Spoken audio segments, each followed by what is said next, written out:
क्या देश में एलपीजी की शॉर्टेज हो गई है? कोई बड़ा संकट वगैरह आने वाला है या फिर एलपीजी मिलना ही बंद हो जाएगा? पिछले कुछ समय से ऐसा माहौल बनाया जा रहा है जैसे देश में गैस को लेकर कोई बहुत बड़ा संकट खड़ा हो गया है। सोशल मीडिया पर तरह तरह के नैरेटिव सेट किए जा रहे हैं, तरह तरह की बातें घूम रही हैं और लोगों के मन में स्वाभाविक रूप से सवाल भी उठ रहे हैं। लेकिन जरा ठहर कर समझिए कि असली मामला क्या है। पश्चिम एशिया में इस समय जो युद्ध चल रहा है उसका असर सिर्फ उसी क्षेत्र तक सीमित नहीं रहता।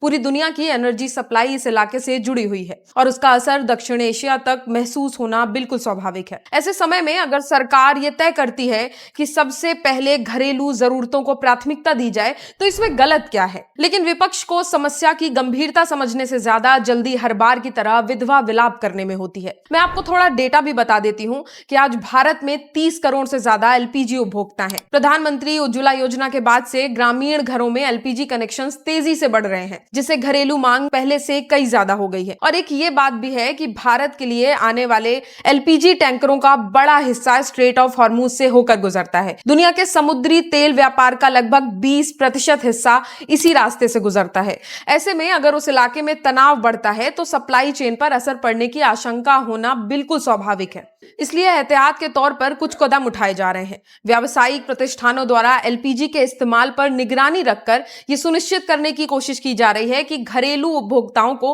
प्राथमिकता मिल सके और आम लोगों को गैस सिलेंडर की सप्लाई में किसी तरह की परेशानी ना हो।